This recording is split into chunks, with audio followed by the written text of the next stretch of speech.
أعوذ بالله من الشيطان الرجيم بسم الله الرحمن الرحيم الحمد لله والصلاة والسلام على رسول الله نبينا محمد وعلى آله وصحبه ومن والاه.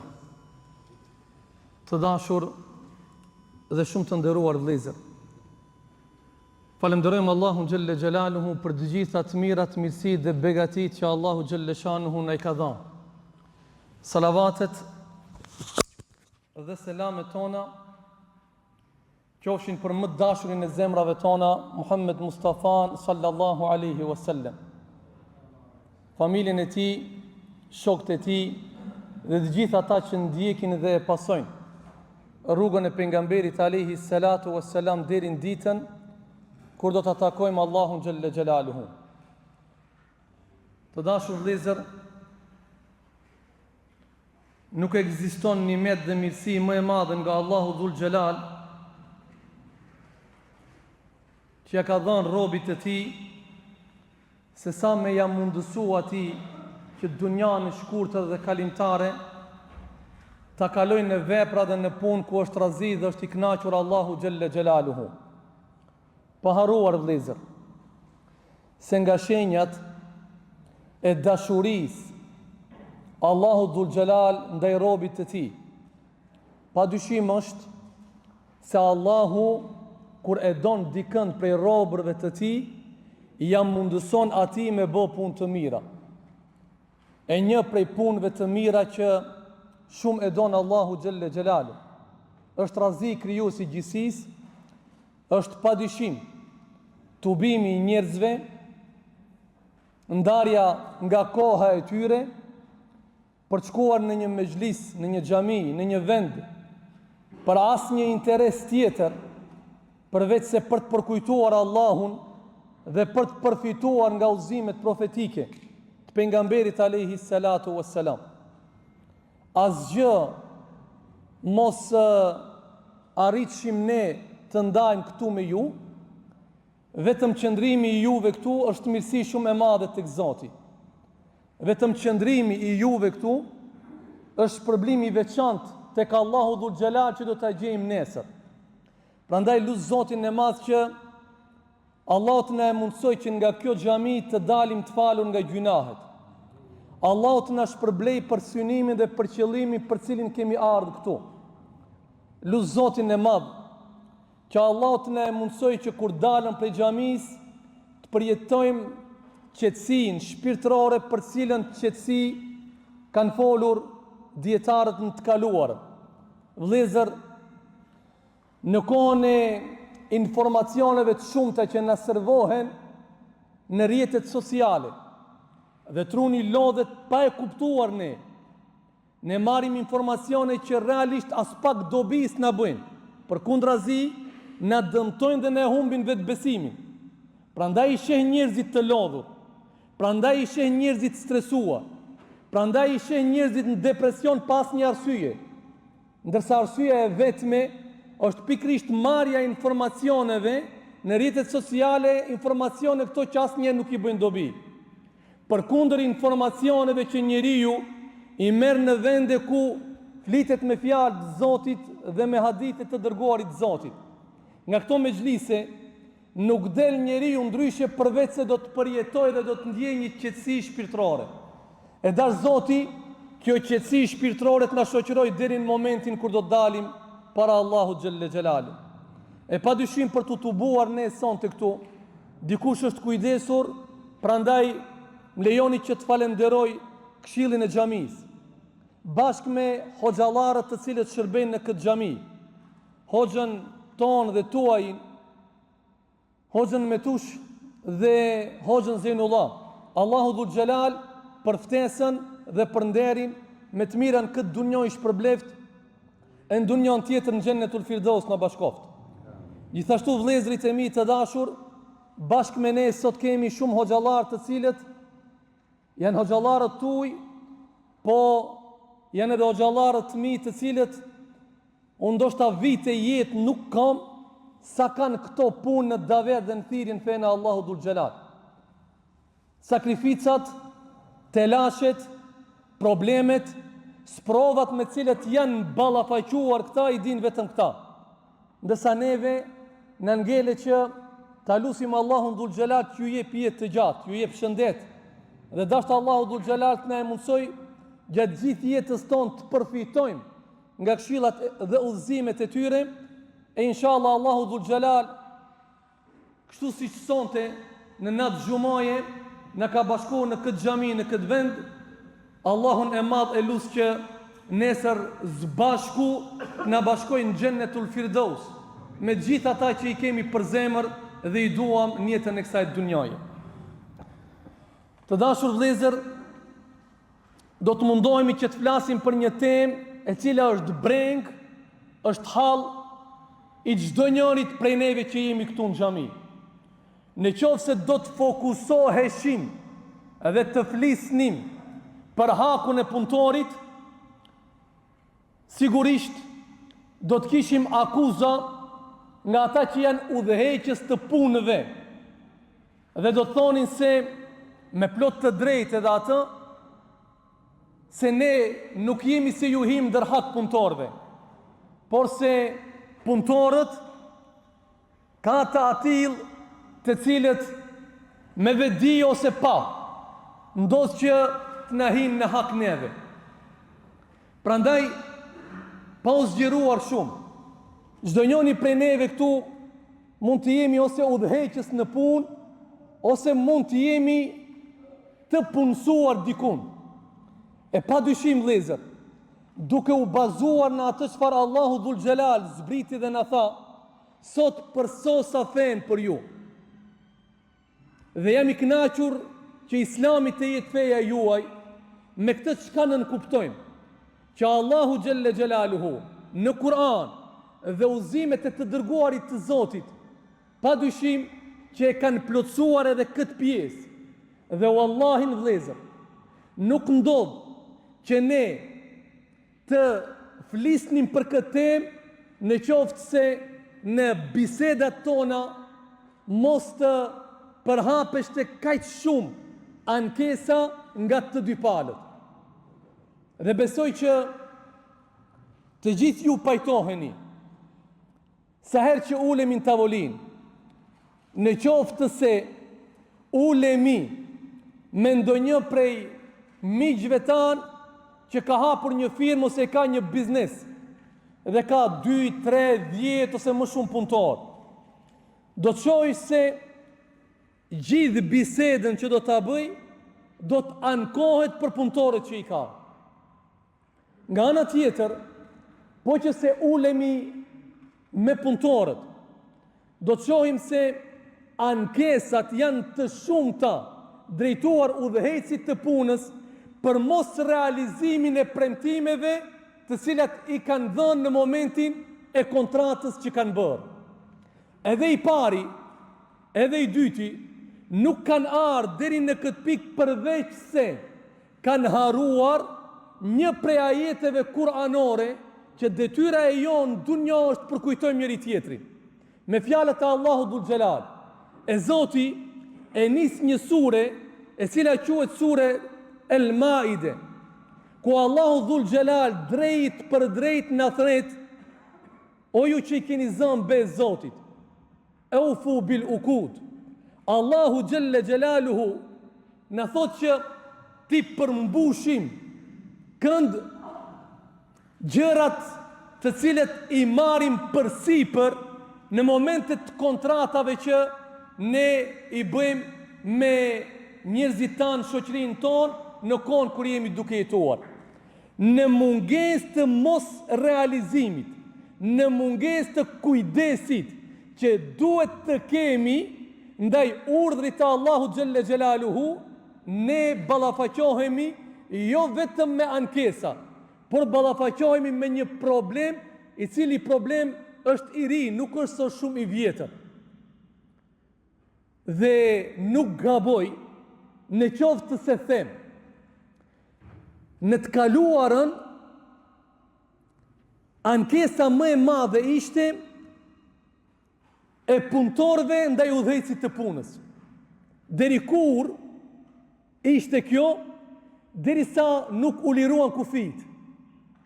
Në moment që u liruan kufit dhe mundësia e të rive ishte e lirë për të lëvizë dhe për dalë jashtë shtetit, ne sot ballafaqohemi me një realitet të ri. Sot ankohen udhëheqësit për dy gjëra. E para dhe kryesorja, mungesa e punëtorëve. E dyta është ankesa e atyre punëtorëve që i kanë tani, në qoftë se në të kaluarën është dash që t'i bëhet politiku udhëheqësit të punës për me mbajt në punë.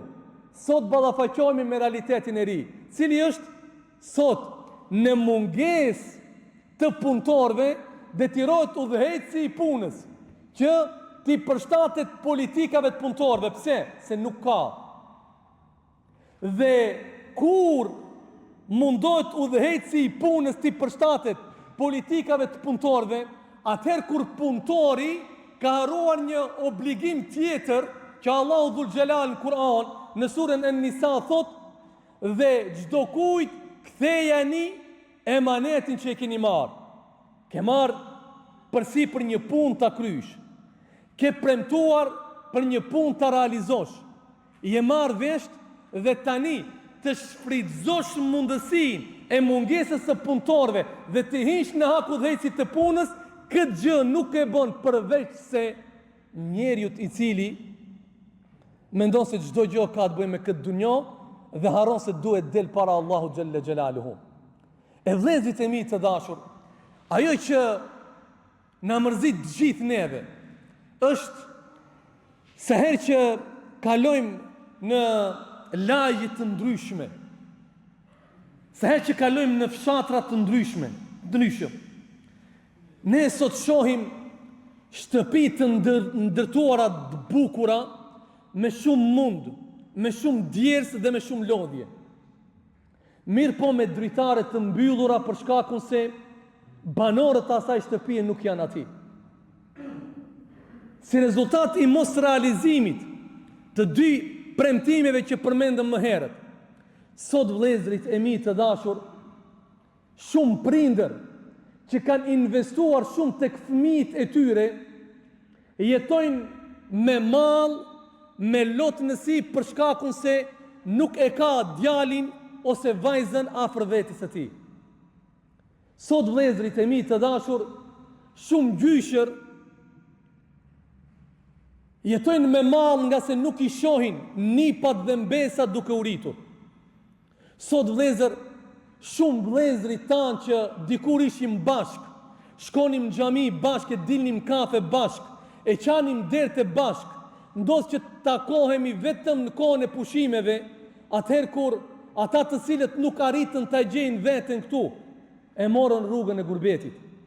Vëllezër, sot më shumë të ri ndodh që të takojmë në stacionet të autobusave, ndodh që të takojmë në vende ku realisht ata jo se duan, por janë të detiruar që të largohen nga ky vend.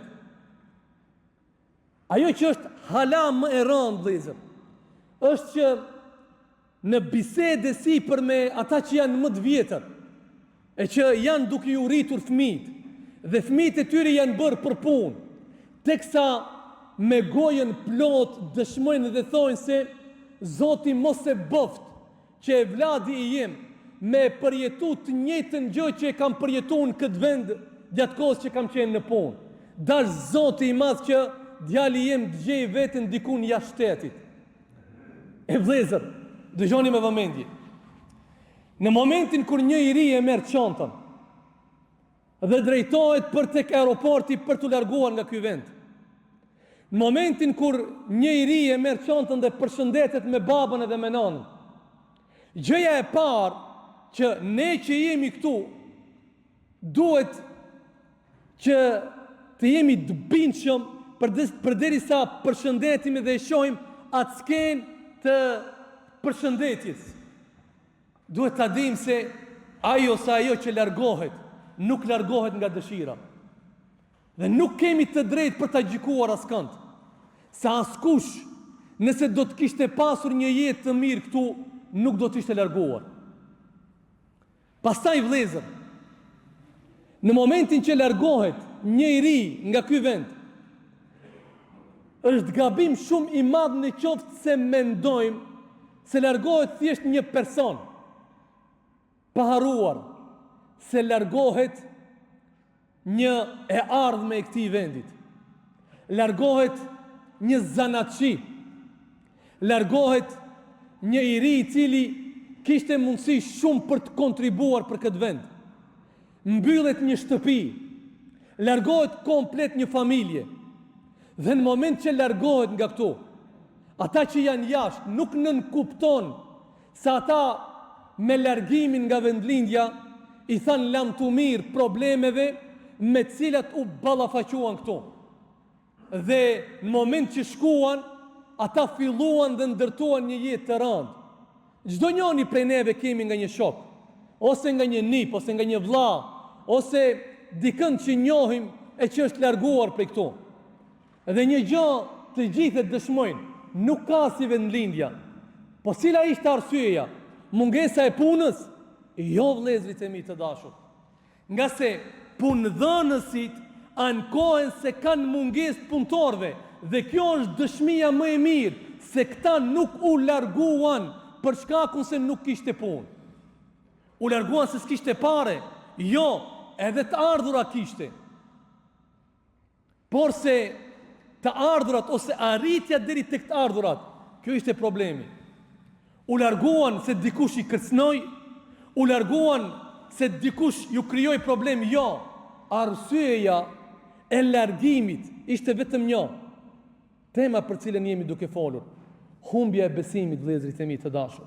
Dhe bashkë me humbjen e besimit, humbja dhe shpresa. Dhe njeriu mund të jetojë i varfër. Njeriu mund të ballafaqohet me problemet e kohës në cilën është duke jetuar. Mirë po është e pamundshme që njeriu të jetojë pa shpresë. Dhe është e pamundshme që njeriu të punojë në një vend ku nuk ka besim. Dhe sot me çfarë ballafaqohemi ne? Çfarë thamë në fillim?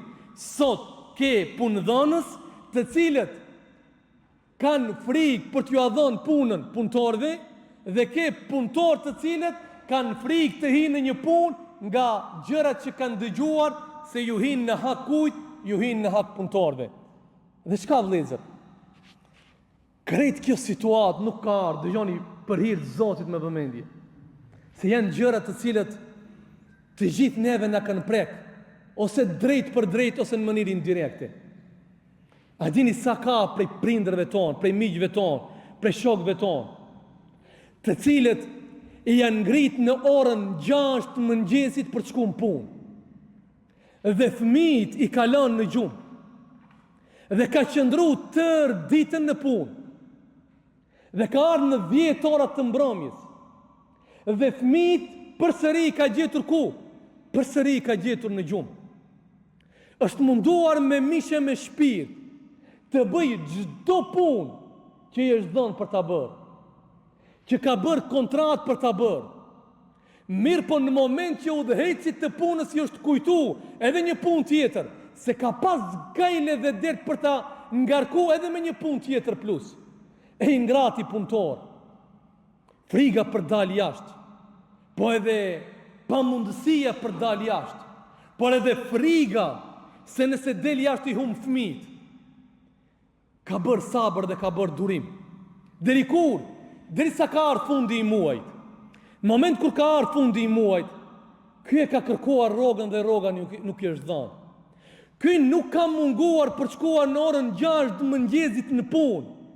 Mirë po, ai që ja ka dhënë punën, nuk e ka pas dert dhe gajle me abonu rrogën 1 javë, 2 javë, 3 javë kështu me radhë.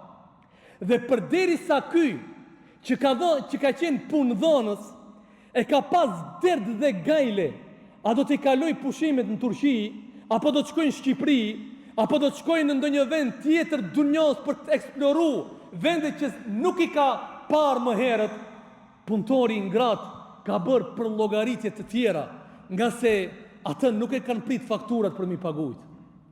Atë nuk e kanë pyet fëmijët për pagesat që është dash t'i bëjnë në shkollë ose që është dash të vishet e kështu me radhë. Ai nuk ka pas kur komoditetin për të menduar për pushime, por se ai ka menduar ingrati dhe i miri, a do të ketë mundësi me rrogën që i merr dhe me pagesat që i ka dhe me fakturat që i kanë ardhur, a do t'i del në fund muajit.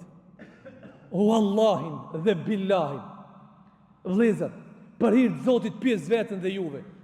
Një njeri që i bie në sejdë Zotit, dhe një njeri që e ka parë djersën e këtij punëtorit, dhe një njeri i cili është munduar që të pasurohet në shpinën e këtij punëtorit, dhe përsëri i ka hyrë ndërhak këtij punëtorit, ky njeria mund të ketë ndërgjegje në unin e tij dhe mbrëmsinë e tij.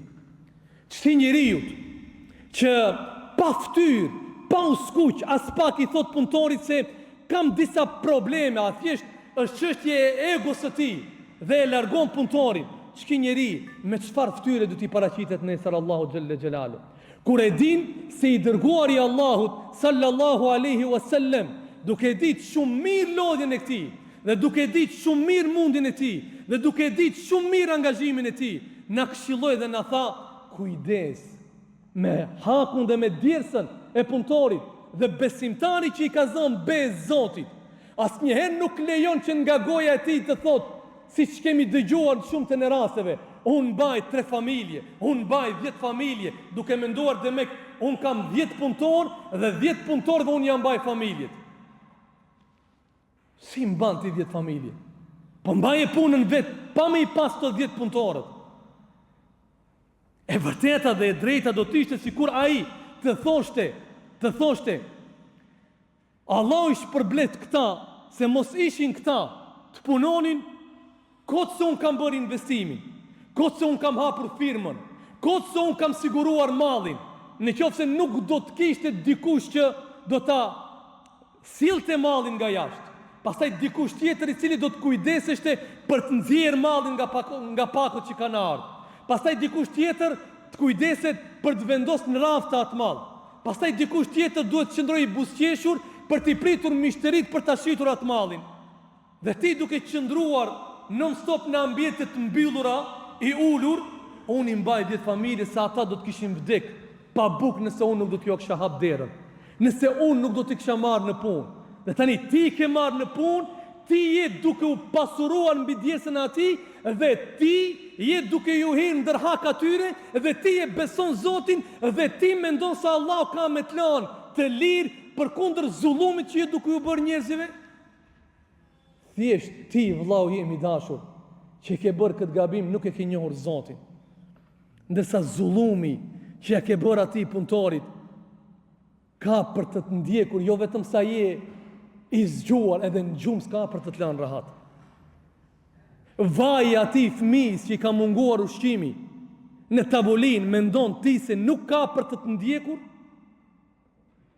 Mendon ti se ke për ta shijuar atë pushimin kudo që shkon dhe këndej, nuk ju ke dal, nuk ju a ke paguajtur, jo sa je marrë vesh, po sa ke parë se është duke ja dhënë hakun punëtori, punën sinën e ke bërë? Dhe kjo sa i përket jetës saj dunjaje, në dunjan tjetër, në botën tjetër kur dalën para Allahu xhelle xhelalu, ngeli tani malli, ngeli punëtori, ngelen krejt këtë dunjar. Në dunjan tjetër, ti që e llogaritë veten tënde për të pasur, ti që e llogaritë veten tënde për të fuqishëm, në dunjan tjetër ti që nuk pjesë as kënd për mënyrën se si menaxhoje me ata që i morën bezë dhe ishin punëtorët e tu, ti do t'jesh i varfëri. Dhe për këtë tha i dërguari i Allahut në një moment kur i pyeti sahabët, shokët e tij, çfarë ju tha? A e dini kush është i falimentuar? Ne e dim për njeriu e falimentuar në këtë dunjë dhe mund t'japim definicione të ndryshme. Mirë po i dërguari i Zotit i pyet sahabët për njeriu e falimentuar, jo në këtë dunjë, në dunjën tjetër. Dhe sahabët dhanë mendimet e tyre, mendimet të ndryshme, derisa i dërguari i Zotit, vllau im i dashur, tha: i falimentuar në dunjë, në ahiret në fakt, do t'jetë njeriu i cili në dunjën e tij ju ka hyrë ndërhak njerëzve. Dhe forma se si ju hinë ndërhak njerëzve, si është, janë forma të ndryshme, mirë po njëra prej tyre është pikërisht, dhe ndoshta më e rënda, mos vlerësimi i djersës sa ati punëtori që ti, fjala që është e njohur mirë në shoqërinë tonë, asnjëherë ai që ka ngranë, ai që e ka sofrën e mbushur, nuk ja din të untit dhe nuk ja din dertin fukaras. Në dunjas ja ke ditë, në hiret nuk ke mundësi, pavarësisht se tha i dërguari i Allahut, do të vije me shumë namaz, do të vije me shumë zeqat, do të vije me shumë sadaka, por edhe haxhi do të jetë, edhe haxhin ka për ta kryer, por ama pavarësisht që ka shkuar në haxh. Këtu në momentin e caktuar që e ka pa punëtorin se pak më shumë është vonu në WC, në banjo, në momentin që e ka pa punëtorin se e ka vonu pak namazin, të mos flasim, që kur bereqet në jetën e tyre, s'kan për të pasur ata punëdhënës të cilët nuk ju lanë ko punëtorve namazin me falë. A, ki do të bëja haxhin, ki në Ramazan bajgjin zeqatje, edhe bajgjin ndimaje, ki edhe iftarje, por ama, me bë vaki se punëtori i kërkon të fale namazin, ki e prish ftyrën. Me bë vaki se punëtori i kërkon një vend ku duhet falet, ky se ka problem thote, a për të falë keni jarë këtu, a keni jarë për të punu. Ki nuk e ka problem këtë lloj të komunikimin me punëtorët. Ama ki mundohet në formë tjetër me pastru veten e tij. E këta të cilët janë mundu për veten e tyre me bë, por nuk kanë menduar të dobtin, këta do të jenë të falimentuarit nesër në ditën e gjykimit, Zoti na ruaj. Por ama problemi nuk përfundon këtu. Problemi nuk përfundon këtu. Se me plot të drejtë dikush mund të ankohet që është punëdhënës. Po vëllezërit e mi të dashur, pajtohemi edhe me ju të cilët keni investuar në bizneset të juaja dhe punëtori këtë nuk e din. Ju ndoshta keni hap një firmë shumë të madhe dhe punëtori i bën për llogaritjet e tij se sa fiton ti, ama nuk e din në sa borxh ke hi ti. Po vëllai im i dashur, ka edhe ta tillë të cilët kanë ardhur, punojnë, por ama gajle dhe dirt nuk e kanë pagesat në fund të muajit. Gajle dhe dirt nuk e kanë pagesën e rrymës në fund të muajit. Gajle dhe dirt nuk e kanë dëmtimin e mjeteve të punës. Gajle dhe dirt nuk e kanë se a ke mundësi me i dalë në fund muajit me punëtorët, me pagesat, me rrymat, me gjitha. A i thjesht vjen në punë dhe të paraqitet ti se shiko, unë mashallah namazin e kam dirt. A ki për të ardhur tek namazi ka shumë probleme tjera, ama në emër të namazit ai mundohet me mashtru njeriu me cilin dëshiron që të hinë punë tek ai. Namazin e kam dirt une, për pjesët tjera ti dirt mos e ki. Edhe çka mos me pas dirt, ka shumë të atill fatkeqësisht. Punon, djersohet vetëm kur udhëheci i punës është prezent. Në moment kur udhëheci i punës nuk është aty, ai thjesht nuk e ka problem mos dëmtimin e mjeteve që është duke punu. Ai thjesht nuk e ka problem që të nxjerr material nëse është prodhim diçka, të cilat nuk e kanë kualitetin për cilin kualitet udhëheci i punës ju premton atyre që ju ashet. Ai hiç nuk e ka problem humbjen e kohës, ai hiç nuk e ka problem qëndrimin në punë dhe mos angazhimin në punë, ati intereson thjesht punë e rrogës fund. Edhe ky njeri, pavarësisht se është punëtor, por ama, i cili mundohet të bëj dallavere, i cili mundohet të bëj mashtrime, por nuk mjafton me dallaveret dhe nuk mjafton me mashtrimet që i bën në vendin e punës, kur del prej punë vazhdon flet për punëdhënësin, e përgojon atë dhe flet pas shpinës së tij. Çki vëllau jemi dashur kur të vjen në xhami. Ki si ka mundësi me ta bëj shenjën se ta bën kërkush hiç. Se ka të atill që mund të jetë shumë i aftë në komunikim. Mund të i ketë mësuar përmendsh formën se si duhet çaj dhe të bëj dhe të vajtoj për punën që është duke e bën. Amon me bë vaki me ja vendos një kamerë e shef se ai asnjë punë nuk bën. E çki punëmarrësi që në këtë mënyrë vepron dhe punon. Vëllau jemi dashur.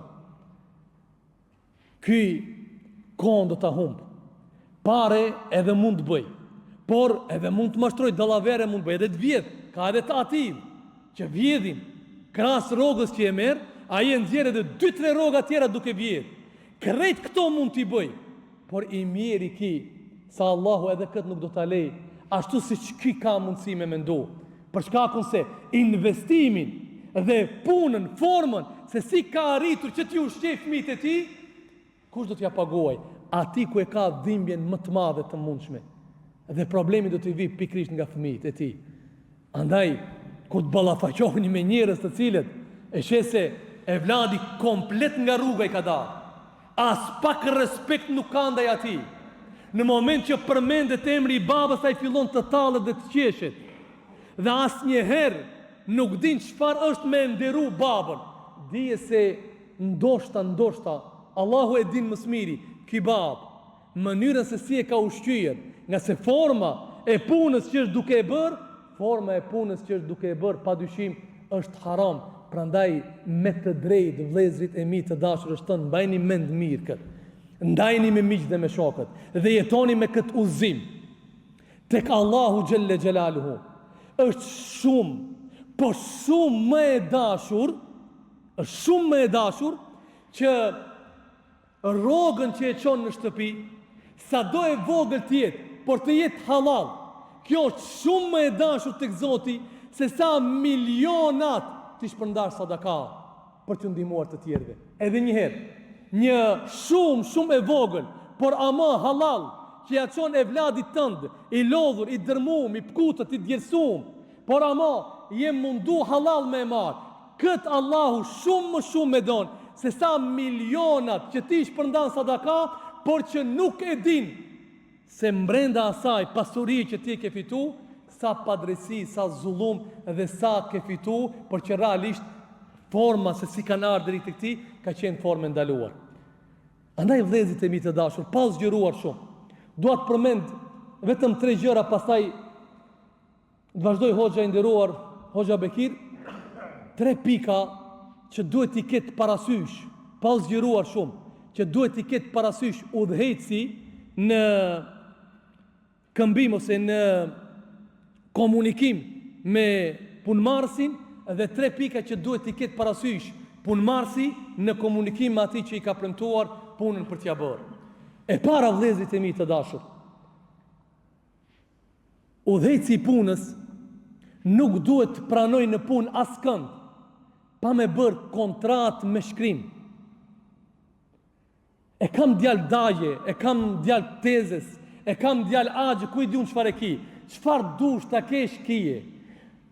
Marrëdhëniet fare fisnore mbaj, duaje sa të dush, duaje kërkush nuk të pengon.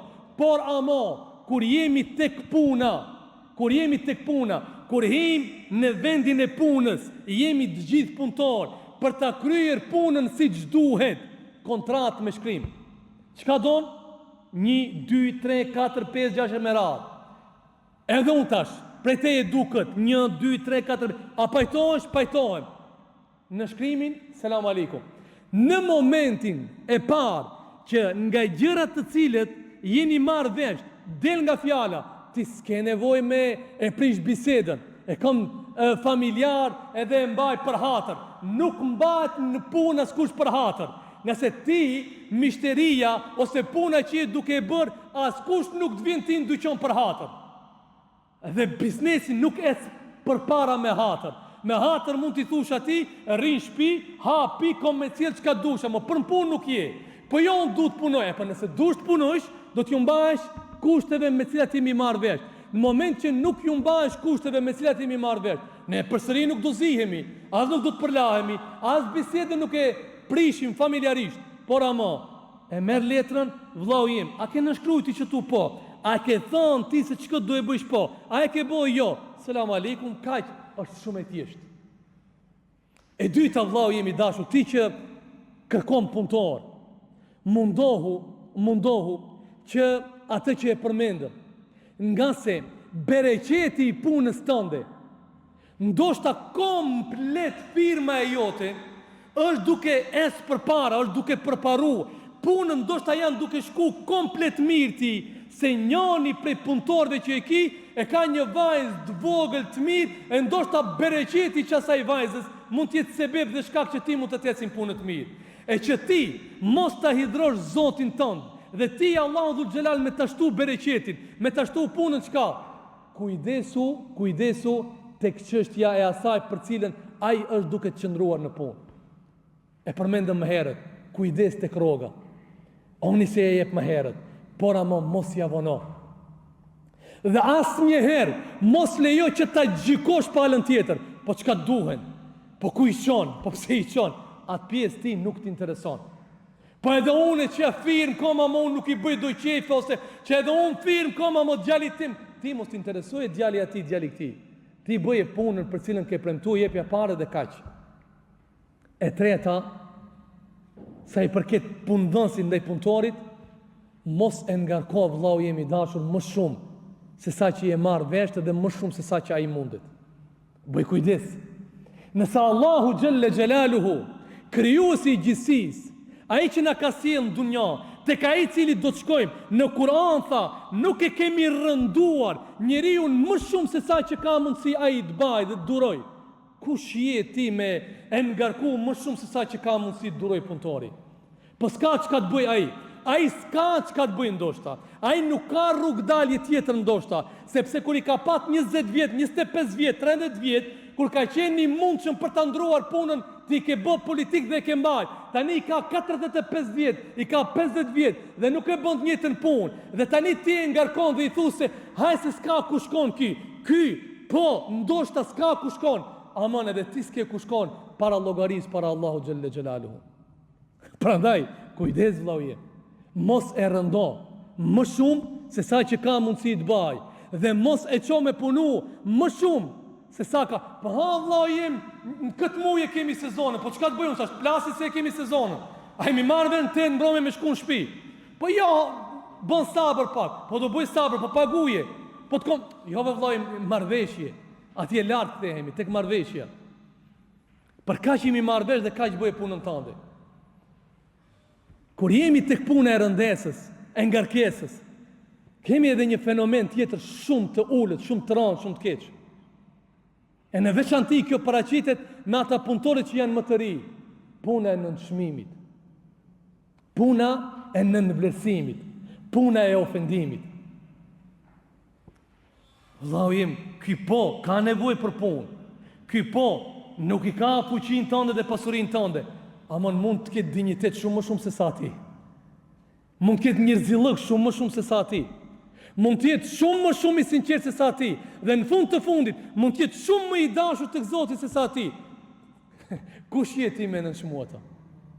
Kush je ti me ofenduar atë? Kush je ti në një moment që një punëtor ta sjell një çaj, ta sjell një kafe, të kanë ardhur disa mysafirë dhe ti thu, vetëm unë e mbaj në punë këtë. Vetëm unë këtë mund të duroj, se ki këpuset e veta s'ka mundësi me i vesh. Se ti ai normal ai me një buzëqeshje do të del nga dera, se s'ka çfarë të bëj.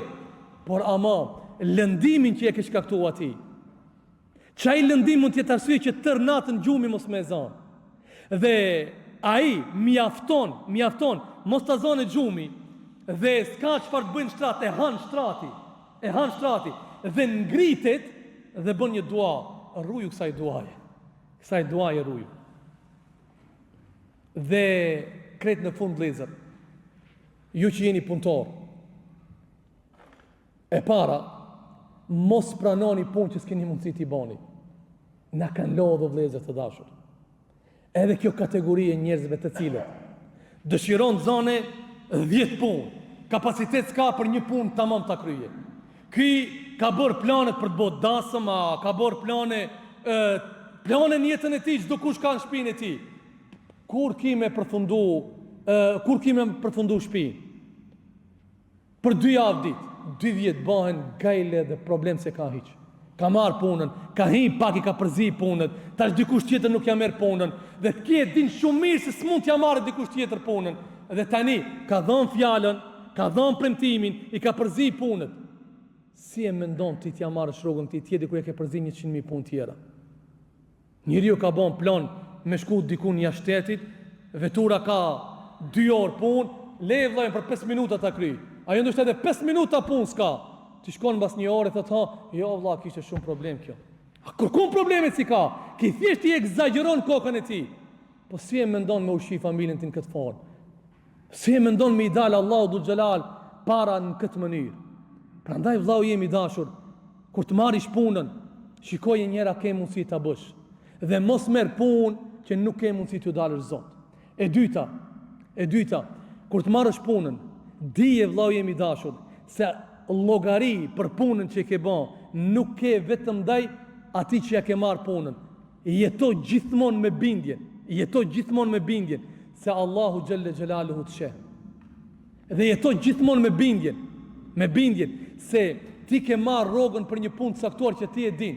Në moment që e msheh bereqet dhe hajër dhe mirësi kur që asaj punë s'kemi pa. Dhe e treta dhe e fundit, vllau jemi dashur, bëj kujdes në maksimum. Se çdo punë që ti e ke marrë për ta bërë është emanet i dikujt.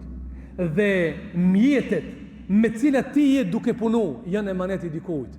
Në qoftë se ti do të dhimbeshte një material i caktuar mos me dëmtu, vetë fakti se ti se ke pagujt, kjo nuk do me thonë ato me dëmtu, me thithë, me shkatru dhe me prish. Hapësyjt se Allahu xhelle xhelaluhu ka me të marrë llogari dhe për këtë, a në qoftë se ti vepron dhe punon ndryshe, dije se ndoshta punëdhënësin ke me mashtru, por Allahu dhul xhelal aty ku më shumë ti je i dobët, aty ka me sprovu. O jamëtu ndoshta u zgjata, më bësh halal. Për mu nuk ka qenë as pak e lehtë për të ligjëruar para hoxhallarëve si Hoxha Ferite, Hoxha Bekire, hoxhallarët të nderuar që i kemi gjithë këtu. Vëllezër të dashur, në qoftë se kam gabuar diçka, kërkoj të më bëni halal. Ishte kënaqësi, nder dhe privilegj që të jem në mesin e juve. Allahu dhul xhelal ju shpërblet për sabrin dhe për durimin. Lut Zotin e Madh që Allah të na bashkojë gjithmonë në hajër dhe në mirësi. Lut Zotin e Madh që të jemi ne xhamati i xhamis, gjenerata të cilat do të punojmë, qoftë si punëtor, qoftë si punëdhënës, që të jemi shkak, të jemi arsye e fuqishme dhe e fortë për të kthyer të rinj që kanë shkuar jashtë vendit, shkaku i humbjes së shpresës dhe i besimit se nuk ka jetë këtu, të bëhemi ne shkak, të bëhemi ne arsye që të kthehen të rinj dhe të reja këtu, dhe dashur Allahu i Madh që punët të cilat jemi duke e bërë para se gjithash deri ta kemi të kënaqim Zotin, më pas të ushqejmë fëmijët dhe familjarët tonë. Aqulu qouli hadha wa astaghfirullaha li wa lakum wastaghfiruhu yaghfir lakum wa akhiru da'wana anil hamdulillahi rabbil alamin.